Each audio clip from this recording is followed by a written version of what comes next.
Bonjour à tous et bienvenue dans cette édition. J'espère que vous avez passé un agréable week-end. Ce lundi 3 novembre 2014, les Sénégalais célèbrent la fête de l'Achoura, communément appelée Tamkhalit dans notre pays. Eh bien, instituée par le prophète Mohammed, paix et salut sur lui, vers l'an 622. Cette fête correspond au 10e jour de l'année musulmane. La Tamkhalit est un jour de prière, de jeûne et de festin pour encourager le partage et la solidarité. Deux principes phares de la vie sénégalaise. En ce jour, on se rassasie pour symboliser l'espoir de manger à sa faim tout au long de l'année. C'est également l'occasion du Tadjaboun, un carnaval au cours duquel les petits garçons se déguisent en petites filles et vice-versa. La rédaction du groupe Futur Média vous souhaite une excellente Tamkhalit 2014. Et la Tamkhalit, c'est également la fête du couscous. Le tiré, repas traditionnel, est accompagné d'une sauce tomate ou de pâte d'arachide avec différents légumes. Le mil, céréales de base pour préparer le couscous, est d'abord nettoyé, pilé, moulu, un travail minutieux. Alors comment faire un bon tiré en cette fête de Tamkhalit? Bintouloum et Adama Gueye nous donnent la recette. Le mil, céréales traditionnelles de base pour faire un bon couscous de Tamkhalit. Le plus prisé, le mil souna. Il faut toujours choisir le mil souna, c'est mieux que le bassi. Après, il faut y ajouter un peu de maïs pour avoir un bon mélange. Pour sa préparation, il faut d'abord piler le mil. Je vends du mil, je l'achète dans les villages, c'est rare. Je l'amène ici pour le moudre et après, je vends le kilogramme à 250 francs. Après pilage, il faut nécessairement moudre la céréale pour obtenir la farine de mil.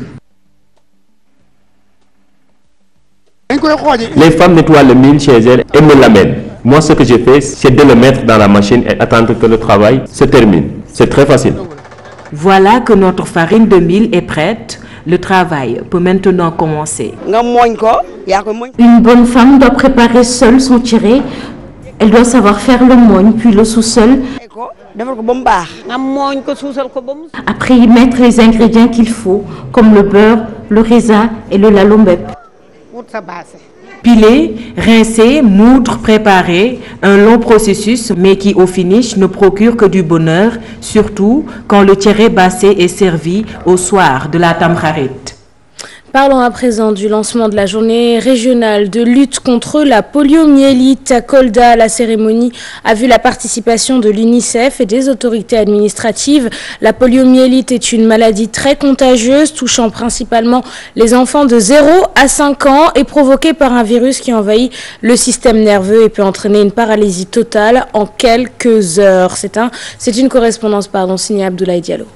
Dans le cadre de la protection de l'enfant, la campagne de vaccination contre la poliomyélite a fait l'objet d'une cérémonie de lancement à Kolda. Ensuite, des populations qui sont venues nombreuses, des enfants, des techniciens de la santé et des autorités administratives. La dite cérémonie a enregistré la présence de Madame la représentante de l'UNICEF au Sénégal. Nous retrouvons aujourd'hui à Kolda pour procéder au lancement régional de la journée nationale de vaccination, synchronisée, continue comme une menace de santé publique tant qu'il reste même un seul cas dans le monde.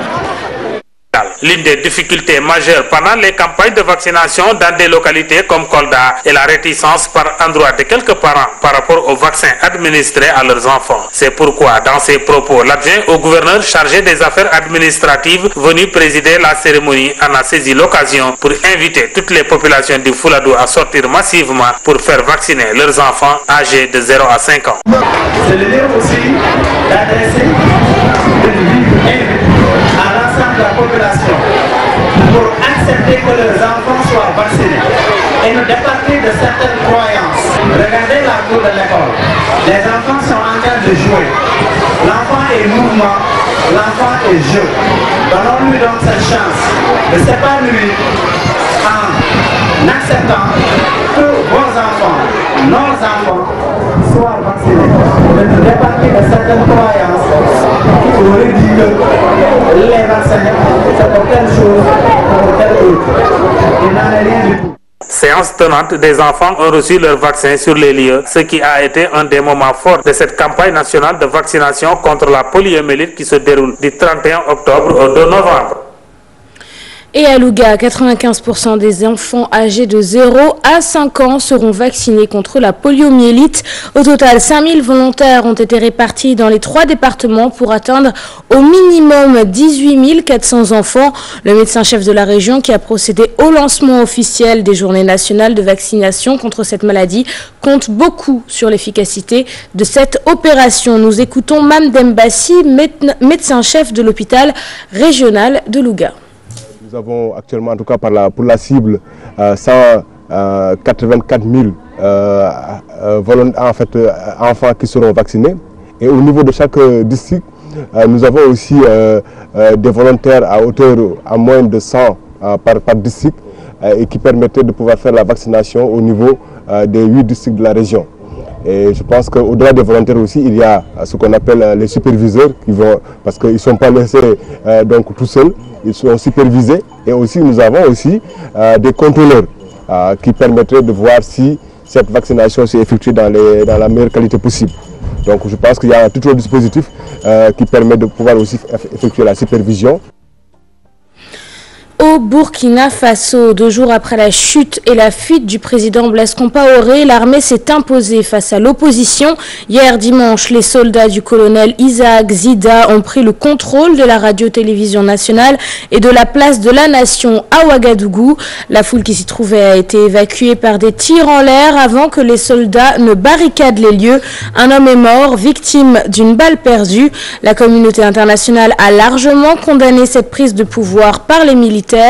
Le colonel Zida, désigné par l'armée comme chef du régime de transition, a promis cependant un processus démocratique. Et ce lundi, à partir de 11h, la RADDHO mène une manifestation pacifique devant l'ambassade du Burkina Faso à Dakar en soutien à la lutte du peuple burkinabé contre la confiscation du pouvoir par les militaires suite à la chute de Blaise Compaoré. Et pour le professeur Ousmane Sène, le Burkina Faso ayant toujours eu un régime dirigé par les militaires, il serait difficile d'avoir un civil à la tête de la transition politique. Écoutons-le, il est au micro de Codé Ndiaye. Ce pays qui est le Burkina, le pouvoir a été pratiquement tout le temps entre les mains des civils, des militaires. Le seul président civil véritablement, c'est le premier président de la Haute-Volta dans les années 60. Celui-là, il était civil. Mais en 1965, il y a eu un coup d'État par un lieutenant-colonel qui, à partir de ce moment, il y a eu les coups d'État qui se sont succédés. Et les militaires, quelque part, même si pendant la période longue du règne de Blaise Compaoré, les militaires ne se sentaient pas tellement au pouvoir, encore qu'il ne faut pas l'oublier, Blaise Compaoré était un capitaine quand il a pris le pouvoir avec Thomas Sankara. Donc, quelque part, peut-être, on oublie que c'est un pays qui a une habitude de voir les militaires au pouvoir. Si on pouvait dire que les civils viennent pour repartir, à partir de ce moment, ce serait bien. Mais l'expérience qu'on a du Burkina Faso montre que, bon, les militaires sont un peu habitués à prendre le pouvoir. Et c'est la fin de cette édition. Merci de l'avoir suivi. Toute la rédaction vous souhaite une excellente fête de Tamkhalit 2014. Excellente journée et très bonne suite des programmes. Au revoir.